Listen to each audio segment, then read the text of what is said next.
Monday Morning Matters. Perspectives from Southeast Asia.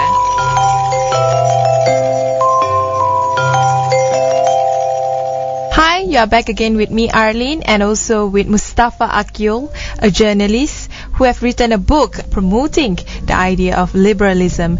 We have discussed extensively about authoritarianism, about liberalism, about Muslim communities and society. I want to put a focus on Muslim in two countries that we can share a similarity. One is Muslims in Turkey, another one in Malaysia. Both cultures and society are different, but do you think both society suffer the same kind of problem, which is the Muslim communities do not really know what is liberalism?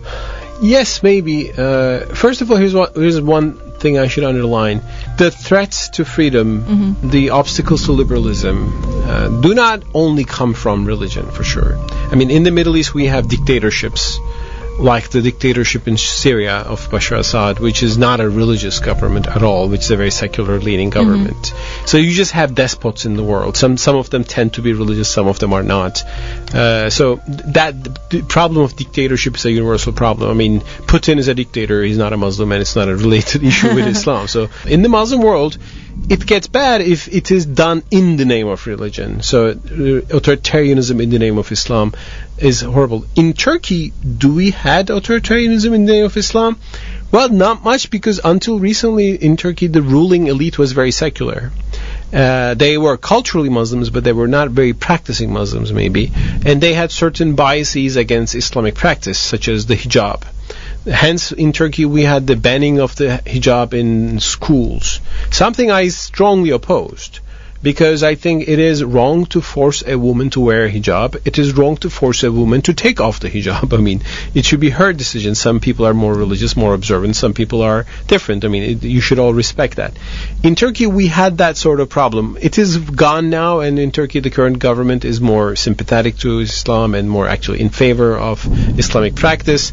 We are now criticizing the current government sometimes for authoritarianism. Things have been turned upside down. But to come to your issue of religion being the national identity, I think we have a reality like the Malay example in Yugoslavia, ex-Yugoslavia.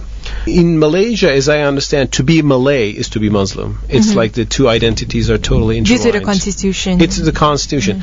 Well, in former Yugoslavia, it's not in the constitution, but culturally, to be a Bosniak is to be Muslim.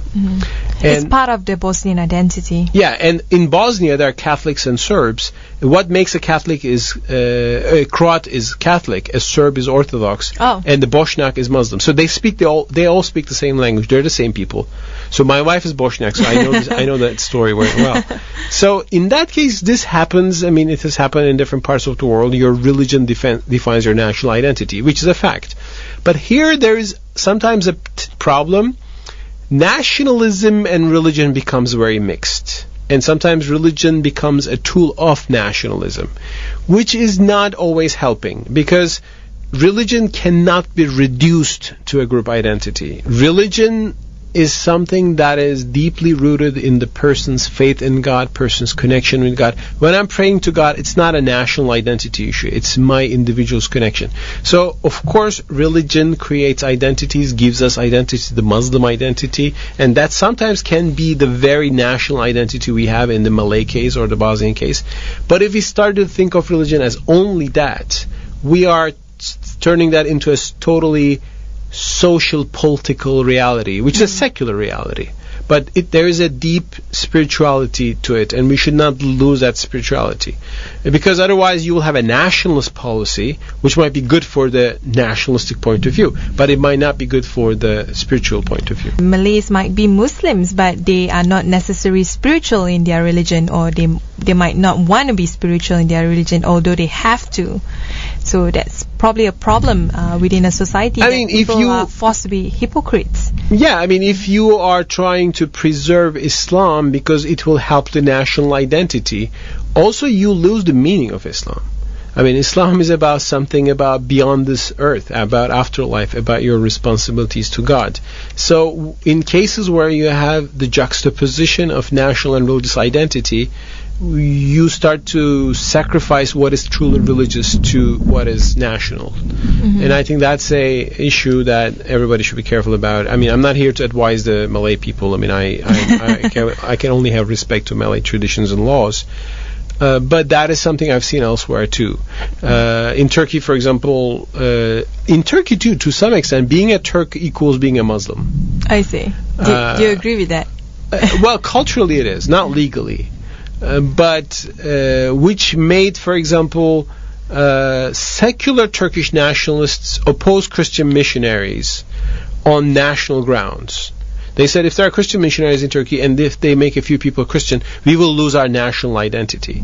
And in my view, I said, but Islam is not just about your national identity. Islam is about your faith. And Christians, according to the Quran, have their faith rights to practice in their churches. I mean, something given by Islam to Christians as the right to practice their religion was taken by secular nationalists. So in that sense, I would not be with the secular nationalists. I will be with the Muslim tradition which defends Christian rights to worship and live their faith. That's the irony.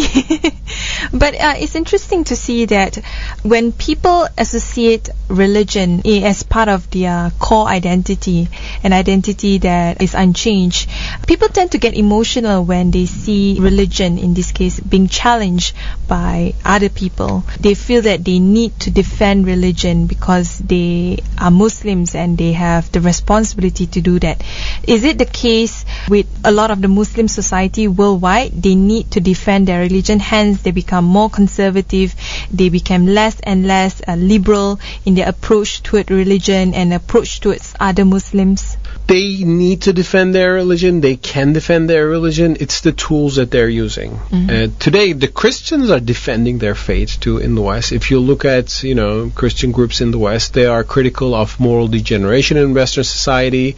Richard Dawkins writes an atheist book. You have a lot of Christian thinkers writing a book against Richard Dawkins. The question is, do we have Muslim thinkers write a book against Richard Dawkins? No, our Muslim societies generally ban the books of Richard Dawkins, so you think the problem is solved. So I understand that the open global world, the liberal world, brings challenges. There are a lot of ideas, lifestyles that are not acceptable for Islam, so you want to do something about it. You want to protect your family, your society from that. But the authoritarian tool to use there is the wrong tool. I think, of course, every society will have certain limitations on porn and like certain moral indecency and so on and so forth. But when you start to protect your faith by banning criticism of the faith, you end up by not being able to defend yourself intellectually, and ultimately, again, like your child will go to a Western university and will come up with a lot of questions that you don't know how to answer, he doesn't know how to answer. It's much better to be knowledgeable about the world and intellectually mature and prepare yourself to deal with the challenges. What do you think the weaknesses of liberals? A lot of the liberals, they are mainly minorities in a lot of the Muslim communities, and they tend to be seen as either deviant or people who have gone to the extreme or sympathizers of the West. If they were to change their approach, how would that be? First of all, the term liberal, what does it mean? I've seen it used in different contexts. For me, a liberal is somebody who doesn't want to impose his faith on somebody else. A liberal can be very pious, very religious. He just thinks that other people should be able to do what they want. So liberal is a non-coercive person, basically. Is a liberal sympathetic to the West? Not at all. The liberal might be appreciative of some Western principles of Western democracy, but a liberal will be against U.S. occupation of Iraq or the Israeli occupation of Palestinian land. Liberals do not have to support Western foreign policy, but yes, they will appreciate the freedom of religion in the United States, maybe, or Canada, or say England. So a liberal by nature will appreciate some aspects of Western liberal democracies and want to maybe bring those values to his own society, but it doesn't make the liberal a lover of Western governments. I was very angry and very, say, anti-American when I saw U.S. troops occupying Iraq for no reason in 2003. Or I'm with the Palestinians when Israelis occupy Palestine or bomb Gaza and killing innocent women and children. This has nothing to do with liberalism. This is about basic rights. So that those, and of course there can be liberals. Maybe some liberals happen to be atheists. Maybe some liberals are not religious people, but that's not the definition of liberalism. And actually, atheists can be sometimes not liberal if they're not supportive of religious rights. They're not liberal. An atheist who defends the banning of the hijab is not a liberal. He's an authoritarian atheist. So I guess at the end of the day, it's all about providing a platform for engagement and also for freedom to different society or different believers to practice whatever that they think is good for them. Yeah, when a liberal sees something wrong, he tries to persuade the people about that. And when he grants that if he can't persuade, he cannot. Not everybody in the world will be Muslim. Not everybody in the world has to be Muslim. I mean, there's a verse in the Quran which says most people don't believe, and most people don't believe without shirk, without full, devotion to God. So it's a fact of life. Not everybody will be very religious. This is a life of test. We had that 1,000 years ago. Today we don't. And if you want to move forward, liberalism, well, freedom is the way. With that, thank you very much, Mustafa Akyol. Thank you for having me.